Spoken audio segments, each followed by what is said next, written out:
क्या आपके साथ कभी ऐसा हुआ है कि आपने बड़े जोश के साथ न्यू ईयर पर एक स्ट्रिक्ट डाइट प्लान बनाया हो या डिसाइड किया हो कि अब से रोज सुबह 5 बजे उठकर पढ़ाई करनी है, लेकिन सिर्फ कुछ ही दिनों बाद वही पुरानी रूटीन, वही प्रोक्रेस्टिनेशन और वही एक्सक्यूजेस दोबारा वापस आ गए?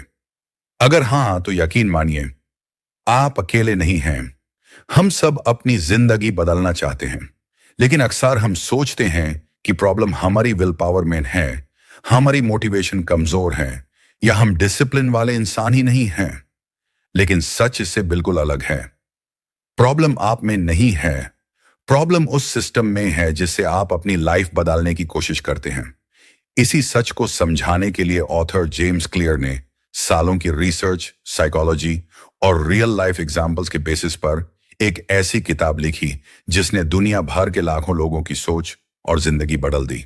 उस किताब का नाम है एटॉमिक हैबिट्स। ये किताब आपको कोई ओवरनाइट सक्सेस का सपना नहीं बेचती, बल्कि ये सिखाती है कि कैसे रोज के सिर्फ 1% छोटे और लगभग ना दिखने वाले बदलाव वक्त के साथ मिलकर आपकी पूरी जिंदगी को बदल सकते हैं। यही छोटे बदलाव ही एटॉमिक हैबिट्स कहलाते हैं। इस ऑडियो बुक में हम सिर्फ इस किताब को पढ़ेंगे नहीं, बल्कि उसके हर कॉन्सेप्ट को सिंपल हिंदी में समझेंगे। हम जानेंगे कि हैबिट्स बनती कैसे हैं, टूटती कैसे हैं, उनके पीछे की साइंस क्या है और कैसे बिना मोटिवेशन के पीछे भागे सिर्फ सही सिस्टम फॉलो करके अच्छी आदतें बना सकते हैं और बुरी आदतों से हमेशा के लिए छुटकारा पा सकते हैं। बस एक बात याद रखिए, ये सफर एक बिल्डिंग की तरह है। हर चैप्टर एक मजबूत ईंट है और हर ईंट मिलकर आपके नए वर्जन की बुनियाद तैयार करेगी। इसीलिए किसी भी चैप्टर को स्किप मत कीजिए। तो हेडफोन्स लगाइए, आराम से बैठिए, अपना पूरा ध्यान इस सफर पर लगाइए और चलिए बिना किसी देरी के शुरू करते हैं एटॉमिक हैबिट्स का पहला चैप्टर। एक ऐसा पहला कदम जो शायद आपकी पूरी जिंदगी की डायरेक्शन बदल दे। ऑडियो बुक की शुरुआत होती है ऑथर जेम्स क्लियर की एक सच्ची और डरावनी घटना से। हाई स्कूल के आखिरी दिन जेम्स एक बेसबॉल मैच खेल रहे थे। उनके एक दोस्त के हाथ से बैट फिसल गया और वो सीधे जेम्स की दोनों आंखों के बीच उनके चेहरे पर आकर लगा। Instant blast.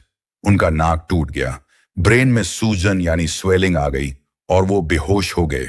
सिचुएशन इतनी खराब थी कि उन्हें हेलीकॉप्टर से बड़े हॉस्पिटल ले जाना पड़ा, जहां उन्हें मेडिकली इंड्यूस्ड कोमा में डाल दिया गया ताकि उनका ब्रेन हील हो सके। जब वो होश में आए तो उनकी हालत बहुत खराब थी। उन्हें एक चीज दो दिखती थी, यानी डबल विजन की प्रॉब्लम थी। उनका बैलेंस बिगड़ चुका था और उन्हें चलना तक सीखना पड़ रहा था। बेसबॉल उनका सपना था, लेकिन जब वो अगले साल फील्ड पर लौटे तो उन्हें टीम से निकल दिया गया या कट कर दिया गया। वो बहुत रोए, लेकिन उन्होंने हार नहीं मानी। जब वो कॉलेज गए तो उन्होंने बड़ी बड़ी बातें करने के बजाय छोटी छोटी आदतों पर फोकस किया, जिसे हम टाइनी हैबिट्स भी कह सकते हैं। जैसे कि हर दिन जल्दी सोना ताकि नींद पूरी हो, अपने हॉस्टल का कमरा साफ और टाइट रखना, और हर हफ्ते वेट उठाना यानी जिम जाना। ये बदलाव इतने छोटे थे कि लगता था इससे क्या ही होगा, लेकिन धीरे धीरे इन छोटी हैबिट्स का असर कंपाउंड होता गया। 6 साल बाद वही लड़का जो कोमा में था पूरे देश का टॉप वाले एथलीट चुना गया और उन्हें एकेडमिक ऑल अमेरिका टीम में जगह मिली। इसका सबसे बड़ा लेसन यही है कि जिंदगी में बदलाव रातों रात नहीं आते। छोटे छोटे बदलाव जब सालों तक किए जाते हैं तो उनका रिजल्ट हर तरफ और रिमार्केबल होता है। Chapter 1, surprising power of atomic habits. हम अक्सर सोचते हैं कि अगर बड़ी सक्सेस चाहिए तो कोई बहुत बड़ा एक्शन लेना पड़ेगा, लेकिन जेम्स क्लियर कहते हैं कि अगर आप हर दिन सिर्फ 1% बेटर बनते हैं तो 1 साल यानी 365 डेज में आप पहले से 37 टाइम्स ज्यादा बेहतर बन जाएंगे। लेकिन इसके उलटे, अगर आप हर दिन 1% खराब होते हैं तो आप लगभग 0 पर पहुंच जाएंगे। ब्रिटिश साइकिलिंग की कहानी इस बात को समझाने के लिए डेव ब्रेल्सफोर्ड की कहानी सुनिए। 2003 में उन्हें ग्रेट ब्रिटेन की प्रोफेशनल साइकिलिंग टीम का कोच बनाया गया। पिछले 100 सालों से इस टीम ने बिल्कुल बेकार परफॉर्म किया था। डेव ने एक स्ट्रेटेजी लगाई जिसे वो कहते थे the aggregation of marginal gains. उन्होंने साइकिलिंग से जुड़ी हर छोटी चीज को 1% बेहतर करने का सोचा। जैसे कि उन्होंने बाइक की सीट्स को थोड़ा कंफर्टेबल बनाया, टायर्स पर अल्कोहल लगाया ताकि ग्रिप अच्छी हो, राइडर्स को हाथ धोने का सही तरीका सिखाया ताकि वो बीमार ना पड़ी, और हर एक राइडर के लिए बेस्ट पिलो और मैट्रेस ढूंढा ताकि उन्हें बेहतर नींद आए। लोग उनका मजाक उड़ाते थे कि इन छोटी चीजों से क्या होगा, लेकिन 5 साल बाद 2008 के ओलंपिक गेम्स में इस टीम ने 7% गोल्ड मेडल्स जीत लिए। उन्होंने वर्ल्ड रिकॉर्ड्स तोड़ दिए। ये है 1% बेहतर होने की ताकत। D ice cube analogy habits का असर तुरंत नहीं दिखता। मानिए आपके सामने टेबल पर एक आइस क्यूब रखा है। एओए और कमरे का टेम्परेचर 25 डिग्रीज हाई। टेम्परेचर बढ़ता है 24, 37, 28, 29, 30, 31 डिग्री पर बर्फ अभी भी वैसी है। आपको लगेगा कि कोई फायदा नहीं हो रहा, लेकिन जैसे ही 32 डिग्रीज होता है, बर्फ पिघलना यानी मेल्ट शुरू हो जाती है। वो 1 डिग्री का बदलाव पिछली सारी मेहनत का नतीजा था। इसी तरह हमारी हैबिट्स का रिजल्ट भी एक थ्रेशोल्ड क्रॉस करने के बाद ही दिखता है, जिसे ऑन्थर plateau of latent potential कहते हैं। गोल्स वर्सेस सिस्टम्स यहां दो चीजें हैं। पहला है गोल्स यानी वो रिजल्ट जो आप पाना चाहते हैं, जैसे मैच जीतना, और दूसरा है सिस्टम्स यानी वो प्रोसेस जो आपको उस रिजल्ट तक ले जाता है, जैसे हर दिन प्रैक्टिस करना। ऑथर कहते हैं कि गोल्स को भूल जाओ और सिस्टम्स पर फोकस करो, क्योंकि विनर्स और लूजर्स दोनों का गोल एक ही होता है, जीतना। फर्क उनके सिस्टम में होता है। Chapter 2, how your habits shape your identity and vice versa. आदत बदलना मुश्किल क्यों होता है? क्योंकि हम गलत चीज को बदलने की कोशिश करते हैं। बिहेवियर चेंज के 3 लेयर्स होते हैं, बिल्कुल एक प्याज के छिलकों की तरह। सबसे पहला है आउटकम्स, जो सबसे बाहर होता है, यानी जो आपको मिलता है, जैसे वेट लॉस करना या बुक लिखना। दूसरा है प्रोसेसेस, जो बीच में होता है, यानी जो आप करते हैं, जैसे जिम जाना या रोज लिखना। और तीसरा है आइडेंटिटी, जो सबसे अंदर होता है, यानी जो आप सोचते या बिलीव करते हैं, ये आपका सेल्फ इमेज। अक्सर लॉग आउटकम बेस्ड आदत बदलते हैं। वो सोचते हैं मुझे पतला होना है, जो कि आउटकम है, इसलिए रोज रन करूंगा, जो कि प्रोसेस है। लेकिन सही तरीका है आइडेंटिटी बेस्ड हैबिट्स बनाना। 2 लोगों का एग्जाम्पल लीजिए जो सिगरेट छोड़ना चाहते हैं। जब दोनों को सिगरेट ऑफर की जाती है तो पहला व्यक्ति कहता है, नो थैंक्स, मैं छोड़ने की कोशिश कर रहा हूं। इसका मतलब वो अभी भी खुद को स्मोकर ही मानता है। वही दूसरा व्यक्ति कहता है, नो थैंक्स, मैं स्मोकर नहीं हूं, क्योंकि उसने अपनी आइडेंटिटी बदल ली है। इसका कोर कॉन्सेप्ट यह है कि जब तक आप अंदर से खुद को बदला हुआ नहीं मानेंगे, तब तक आपकी नई आदत टिकेगी नहीं। हर एक एक्शन जो आप लेते हैं, वो आपकी आइडेंटिटी के लिए एक वोट होता है। अगर आप एक पेज लिखते हैं तो आप राइटर हैं। अगर आप जिम जाते हैं तो आप एथलीट हैं। आपको सिर्फ मेजॉरिटी वोट्स जीतने हैं। Chapter 3, how to build better habits in 4 simple steps. 1894 में एडवर्ड थॉर्नडाइक ने बिलियन पर एक एक्सपेरिमेंट किया। उन्होंने बिल्ली को एक पंचल बॉक्स में डाला, जहां एक लीवर दबाने से दरवाजा खुल जाता था और बाहर खाना मिलता था। शुरुआत में बिल्ली ने बहुत हाथ पैर मारे, जिसे ट्रायल एंड एरर कहते हैं। अचानक उसे लेवर दाब गया और यूज खाना मिला। ऐसे ही कई बार करने के बाद बिल्ली सीख गई और दबाने का प्रोसेस ऑटोमेटिक हो गया। हमारा ब्रेन भी ऐसे ही काम करता है। हैबिट्स और कुछ नहीं, बल्कि हमारी जिंदगी में बार बार आने वाली प्रॉब्लम्स के ऑटोमेटिक सॉल्यूशंस हैं। जेम्स क्लियर ने हैबिट बनने के प्रोसेस को 4 सिंपल स्टेप्स में बांधा है, जिसे द हैबिट लूप कहते हैं। ये लूप्स हैं क्यू, क्रेविंग, रिस्पॉन्स और रिवॉर्ड। पहला है क्यू यानी इशारा, कोई चीज जो आपके ब्रेन को सिग्नल देती है कि यहां कोई रिवॉर्ड है, जैसे फोन का बज होना। दूसरा है क्रेविंग यानी तड़प या डिजायर, उस रिवॉर्ड को पाने की इच्छा, जैसे आप जानना चाहते हैं कि मैसेज में क्या है। तीसरा है रिस्पॉन्स यानी एक्शन, जो आदत आप परफॉर्म करते हैं, जैसे फोन उठाकर चेक करना। और चौथा है रिवॉर्ड यानी इनाम, जो आपको आखिर में मिलता है, जिससे आपकी क्यूरियोसिटी शांत हो जाती है। इन्हीं चारों स्टेप्स से निकालते हैं the 4 laws of behaviour change. First law cue कहता है मेक इट ऑब्वियस, यानी इसे साफ और दिखने लायक बनाओ। सेकेंड लॉ क्रेविंग कहता है मेक इट अट्रैक्टिव, यानी इसे मजेदार बनाओ। थर्ड लॉ रिस्पॉन्स कहता है मेक इट आईजी, यानी इसे आसान बनाओ। और फोर्थ लॉ रिवॉर्ड कहता है मेक इट सेटिस्फाइंग, यानी इसे संतोषजनक बनाओ। Chapter 4 the man who didn't look right, इस चैप्टर में ऑथर बताते हैं कि हमारा ब्रेन एक प्रेडिक्शन मशीन है। एक पैरामेडिक यानी इमरजेंसी हेल्थ वर्कर ने एक फैमिली फंक्शन में अपने फादर इन लॉ को देखा और तुरंत कहा आप अभी हॉस्पिटल चलिए। फादर इन लॉ बिल्कुल ठीक महसूस कर रहे थे, फिर भी हॉस्पिटल गए तो पता चला उनकी आर्टरी ब्लॉक थी और उन्हें हार्ट अटैक आने वाला था। उस पैरामेडिक ने चेहरे पर खून के सप्लाई का एक पैटर्न देख लिया था, जो उनके सबकॉन्शियस माइंड में सेव था। उन्हें खुद नहीं पता था उन्होंने क्या देखा, लेकिन उनका ब्रेन समझ गया था। इसी तरह हमारी आदतों के क्यूज भी इनविजिबल हो जाते हैं और हम ऑटो पायलट पर काम करते हैं। जैसे ही आप कमरे में जाते हैं, आप बिना सोचे लाइट स्विच दबा देते हैं। द हैबिट्स स्कोर कार्ड अपनी आदतों को सुधारने से पहले उन्हें जानना जरूरी है।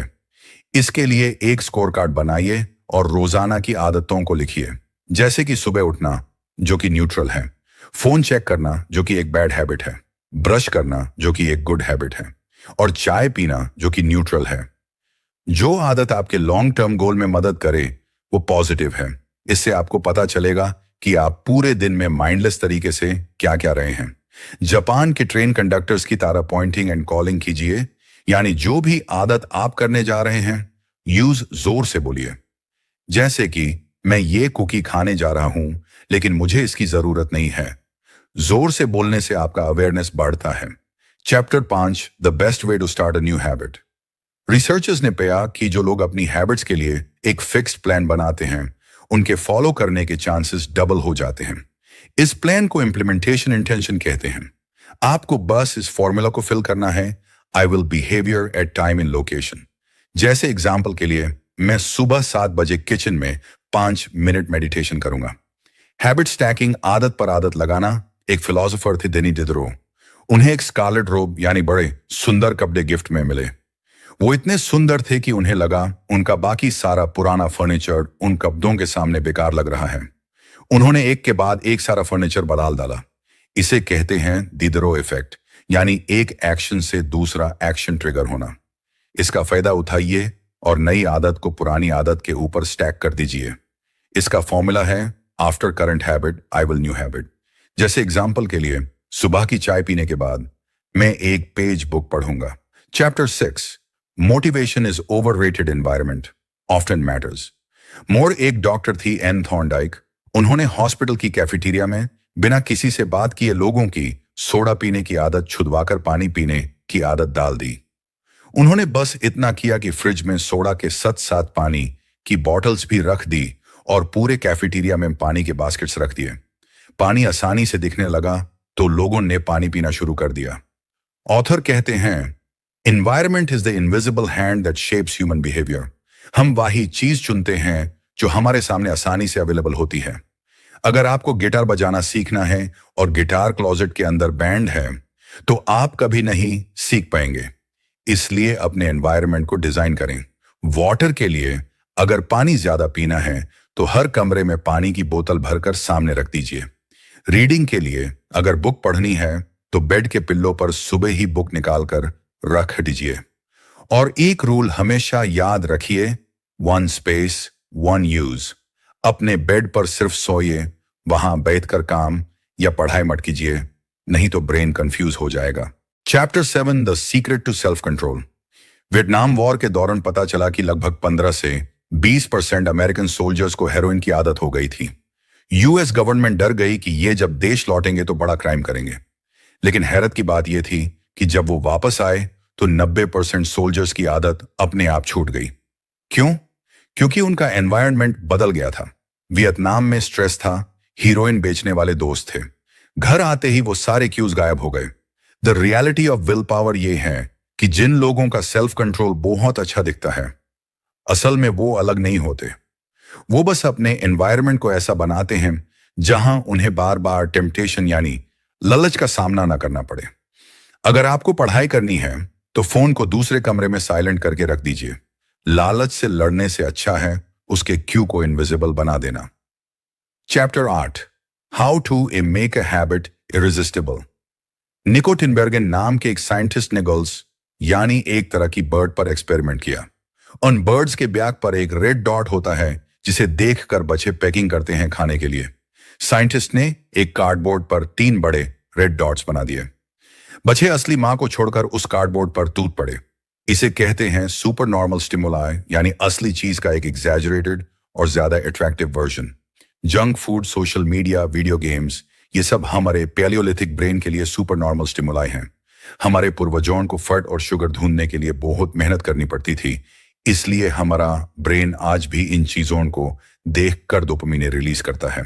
टेम्पटेशन बंडलिंग मजेदार कॉम्बो बनाना। रोनन बर्न नाम के एक इंजीनियरिंग स्टूडेंट को नेटफ्लिक्स देखना पसंद था, पर वो एक्सरसाइज नहीं करता था।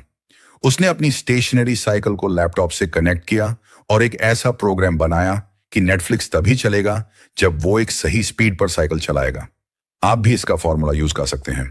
पहला, after current habit I will habit I need, और दूसरा, after habit I need I will habit I want.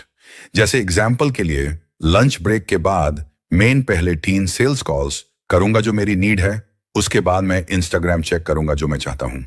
Chapter 9, the role of family and friends in shaping your habits. Laszlo Polgar नाम के एक Hungarian बाप ने decide किया कि वो अपने बच्चों को चेस प्रोडिजी यानी जीनियस बनाएंगे। उन्होंने घर को चेस की किताबों से भर दिया और उनकी तीनों बेटियां सुजान, सोफिया और जुडिथ बचपन से सिर्फ चेस देख रही थीं।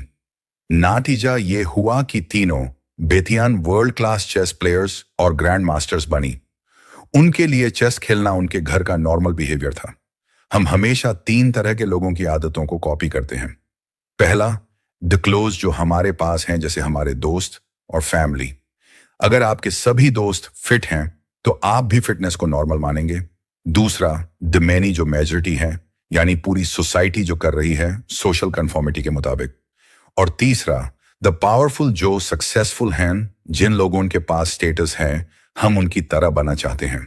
इसका एक्शनेबल स्टेप ये है कि किसी ऐसी कम्युनिटी या ग्रुप को ज्वाइन कीजिए जहां आपकी डिजायर्ड हैबिट, जैसे कि कोडिंग या जिम जाना, वहां का नॉर्मल बिहेवियर हो और आपका उनके साथ पहले से कुछ कॉमन हो, जैसे कि नर्डी स्पोर्ट्स फैंस।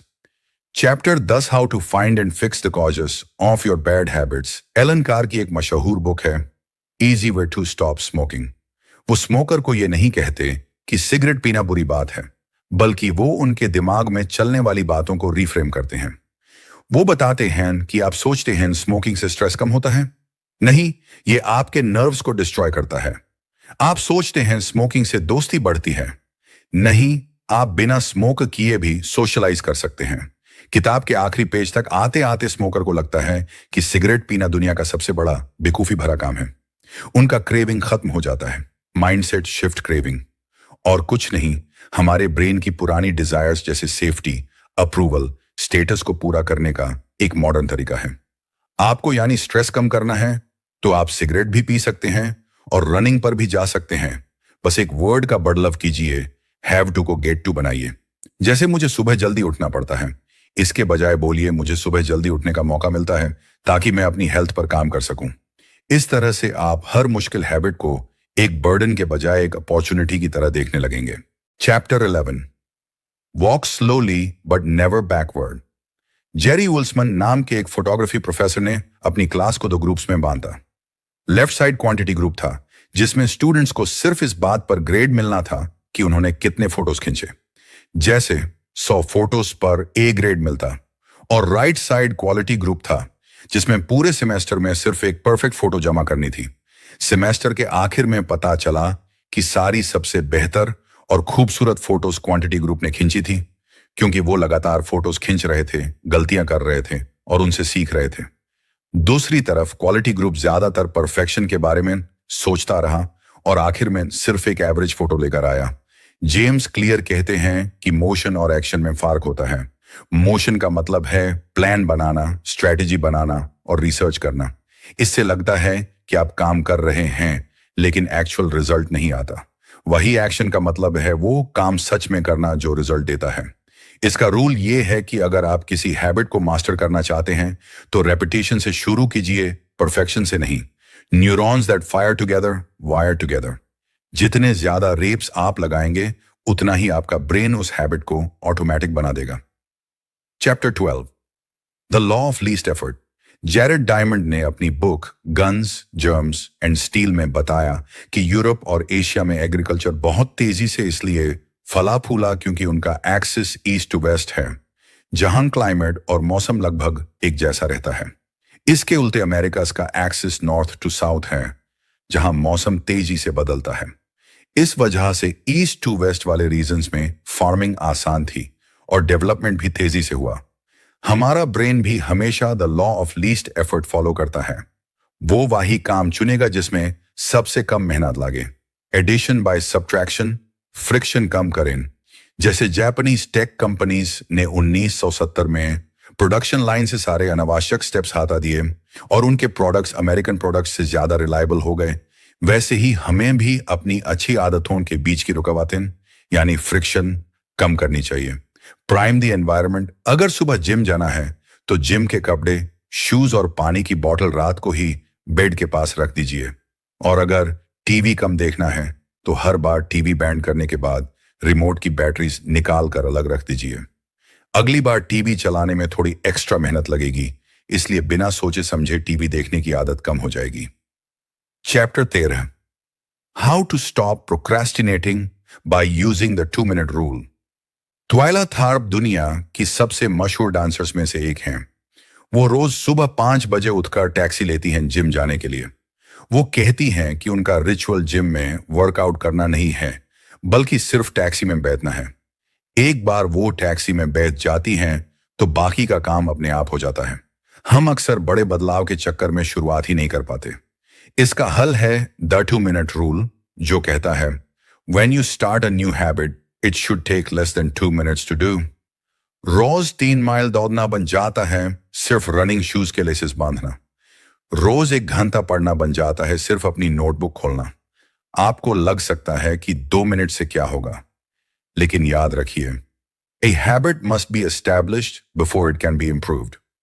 अगर आप रोज जिम सिर्फ 5 मिनट के लिए भी जाकर वापस आ जाते हैं, तब भी आप उस व्यक्ति की आइडेंटिटी बना रहे हैं जो कभी जिम मिस नहीं करता। एक बार शो अप करना आदत बन गया तो उस हैबिट को और बेहतर बनाना बहुत आसान हो जाता है। Chapter 14, how to make good habits, inevitable and bad habits difficult. 1830 में विक्टर ह्यूगो ने अपने पब्लिशर से एक नया नॉवेल लिखने का वादा किया था, लेकिन वह पूरा साल दोस्तों के साथ घूमते रहे। पब्लिशर नाराज हो गया और उन्हें एक सख्त डेडलाइन दे दी। विक्टर ह्यूगो ने एक अनोखा तरीका निकाला। उन्होंने अपने सारे कपड़े एक चेस्ट में लॉक करवा दिए और सिर्फ एक बड़ी शॉल अपने पास रखी। इस तरह उन्होंने खुद को घर तक सीमित कर लिया। बाहर जाने का कोई आसान तरीका नहीं था, इसलिए उन्होंने पूरी लगन से लिखना शुरू किया और the Hunchback of Notre Dame deadline से पहले ही पूरी कर दी। इसे कहते हैं कमिटमेंट डिवाइस, यानी ए आज लिया गाया ऐसा डिसीजन जो आपके फ्यूचर के एक्शंस को सही डायरेक्शन में रखे।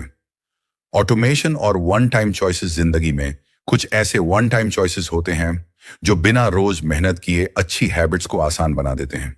हेल्थ के लिए एक अच्छा वाटर फिल्टर खरीद लेना, फाइनेंस के लिए हर महीने सैलरी आते ही ऑटोमेटिक सेविंग्स अकाउंट में पैसे ट्रांसफर होने का सेटअप कर देना, प्रोडक्टिविटी के लिए हर मंडे किसी दोस्त से अपने सोशल मीडिया का पासवर्ड चेंज करवा देना और सिर्फ फ्राइडे को वापस लेना, जैसे ऑथर खुद करते थे।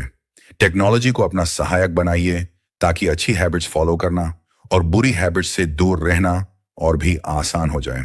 Chapter 15, the cardinal rule of behaviour change. 1990 के दशक में स्टीफन लूबी पाकिस्तान के कराची शहर के स्लम्स यानी बस्ती में गए जहां गंदे पानी की वजह से बच्चे बीमार हो रहे थे।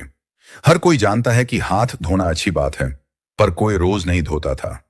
लूबी ने प्रॉक्टर एंड गैम्बल के साथ मिलकर लोगों को सेफगार्ड सोप मुफ्त में बांटा।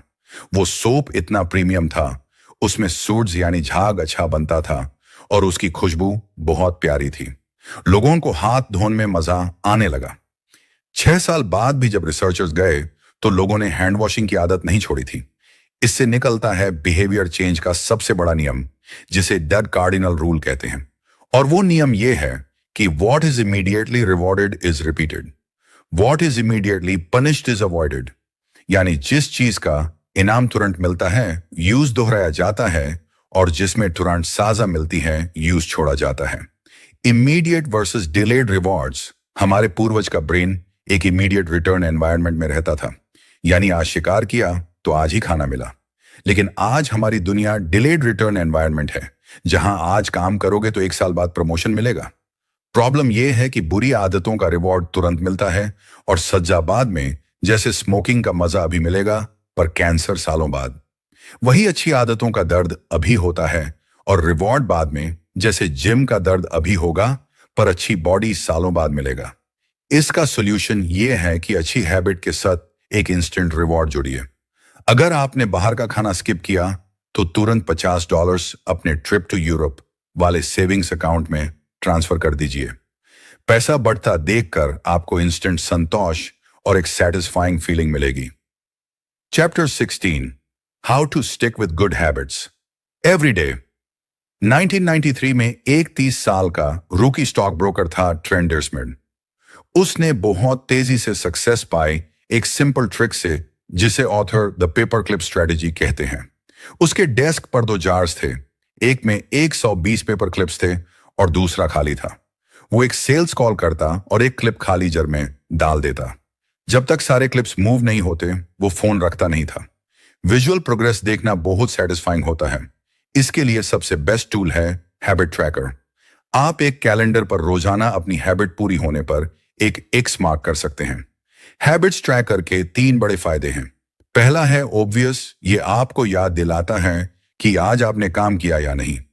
दूसरा है अट्रैक्टिव, जब आप एक लंबा स्ट्रीक या चेन देखते हैं तो आपको लगता है कि मैं कितना बढ़िया काम कर रहा हूं। और तीसरा है सेटिस्फाइंग, कैलेंडर पर एक्स लगाने का अपना ही एक मजा है। यहां का गोल्डन रूल है नेवर मिस ट्वाइस। अगर किसी इमरजेंसी जैसे बीमार होने या ट्रैवल की वजह से आपकी आदत एक दिन टूट जाए तो कोई बात नहीं, लेकिन लगातार 2 दिन मिस मत होने दीजिए। पहली बार मिस होना एक एक्सीडेंट है, दूसरी बार मिस होना एक नई बुरी आदत की शुरुआत है। लेकिन इसके साथ गुड हार्ट का लॉ भी याद रखना जरूरी है, जो कहता है when a measure becomes a target it ceases to be a good measure. Numbers के पीछे इतने पगाल मत हो जाइए कि आप उसके पीछे का रियल पर्पस ही भूल जाएं। Chapter 17 how an accountability partner can change everything world war 2 के एक पायलट थे रॉजर फिशर। उन्होंने न्यूक्लियर वॉर को रोकने के लिए एक अजाब सजेशन दिया। उन्होंने कहा कि न्यूक्लियर बम चलाने के कोड्स एक छोटी कैप्सूल में डालकर एक वॉलंटियर के दिल के पास इम्प्लांट कर दिए जाएं और यूएस वॉलंटियर को एक बड़ा बुचर नाइफ देकर हमेशा प्रेसिडेंट के साथ रखा जाए। अगर कभी प्रेसिडेंट को लगता है कि बॉम्ब चलाना है तो उसे सबसे पहले अपने हाथ से उस व्यक्ति का खून करना पड़ेगा, तभी कोड मिलेगा। पेंटागन के लोगों ने कहा यह तो डरावना है, इससे तो प्रेसिडेंट का जजमेंट बिगड़ जाएगा और वो कभी बटन नहीं दबा पाएगा। रॉजर फिशर ने यही तो कहा कि यही तो इसका मैं पॉइंट है। जब साजा इतनी इमीडिएट और पब्लिक होगी तो कोई गलत कदम नहीं उठाएगा। द हैबिट कॉन्ट्रैक्ट बुरी आदतों को तुरंत अनसेटिस्फाइंग और पेनफुल बनाने के लिए आप एक हैबिट कॉन्ट्रैक्ट लिख सकते हैं। ब्रायन हैरिस नाम के एक व्यक्ति ने अपना वेट लॉस कॉन्ट्रैक्ट लिखा, जिसमें उन्होंने अपनी पत्नी और ट्रेनर के साइन ली। अगर उन्होंने किसी दिन अपना खाना लॉग नहीं किया तो उन्हें ट्रेनर को $200 देने पड़ेंगे और पूरे क्वार्टर संडे को फॉर्मल कपड़े पहनकर आना पड़ेगा। उनका वेट तुरंत लॉस हो गया।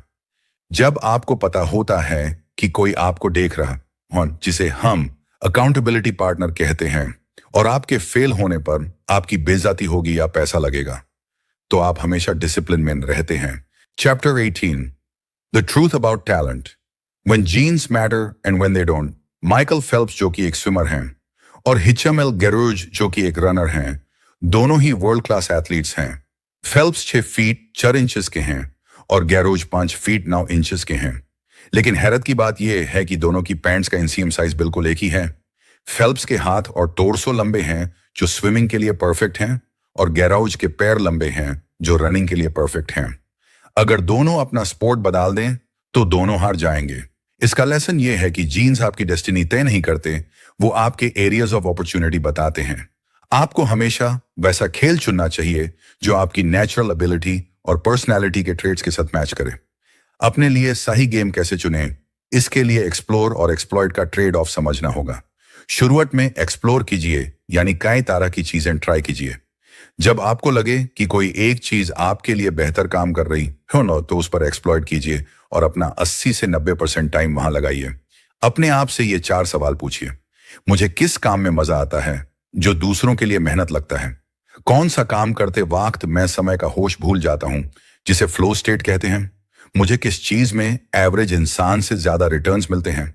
और मेरे लिए क्या चीज बिल्कुल नेचुरल लगती है? अगर आप पहले से बने बनाए गेम में नहीं जीत सकते, तो स्कॉट एडम्स जो कि डिलबर्ट के क्रिएटर हैं, उनकी तरह अपना एक नया गेम और निश बनाइए, जहां आपकी स्किल्स का यूनिक कॉम्बिनेशन आपको सबसे अलग बना दे। Chapter 19 the Goldilocks rule, how to stay motivated in life and work. Steve Martin दुनिया के सबसे बड़े कॉमेडियंस में से एक हैं। उन्होंने 10 साल सीखने में लगाए, 4 साल रिफाइनमेंट में, और 4 साल वो वाइल्ड सक्सेस रहे। उन्होंने लगातार 15 साल तक बिना स्टेज छेड़े मेहनत की। कैसे? साइकोलॉजी में एक रूल है जिसे द गोल्डीलॉक्स रूल कहते हैं।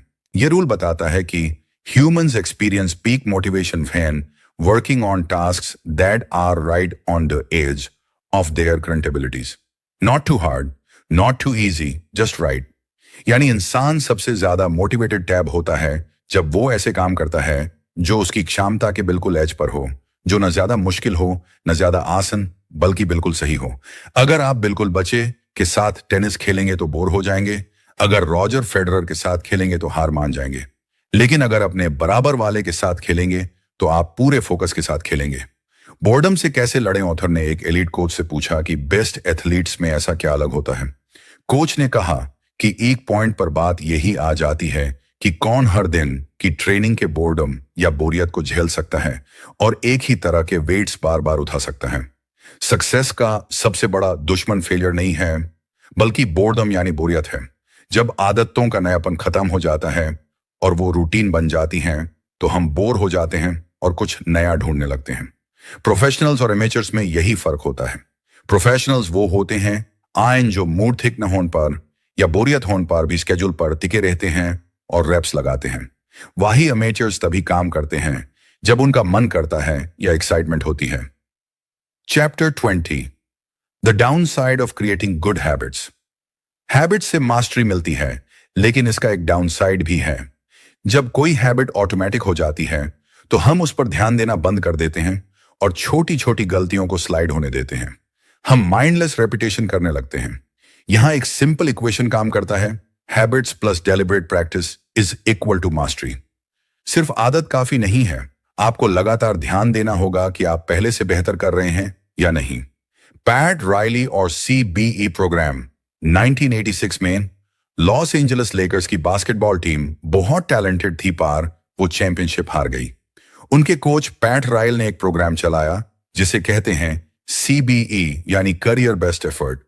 उन्होंने हर प्लेयर के सारे स्टैट्स ट्रैक किए और कहा कि हर प्लेयर को पिछले साल से सिर्फ 1% बेहतर परफॉर्म करना है, और उन्होंने अनसंग हीरो डीड्स जैसे लूज बॉल के लिए डाइव करना, उस पर भी पॉइंट्स दिए।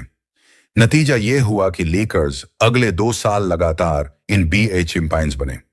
रिफ्लेक्शन एंड रिव्यू कंप्लेसेंस यानी गुरूर या थराव से बचने के लिए आपको एक रिव्यू सिस्टम चाहिए।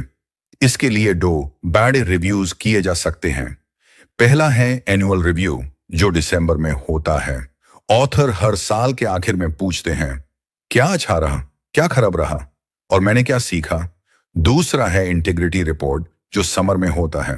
इसमें वो चेक करते हैं कि मेरी जिंदगी के कोर वैल्यूज क्या हैं, क्या मैं उनके साथ ईमानदारी से जी रहा हूं और मैं अपना स्टैंडर्ड कैसे बढ़ा सकता हूं।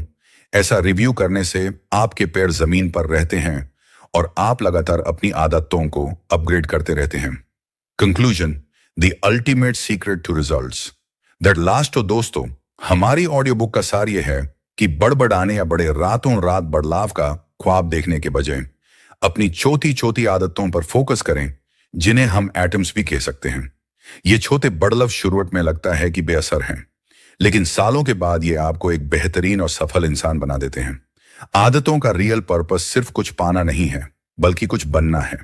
आपको आज का ये ऑडियो बुक समरी कैसा लगा? मुझे पूरी उम्मीद है कि अब आप क्लियर और कॉन्फिडेंट महसूस कर रहे होंगे।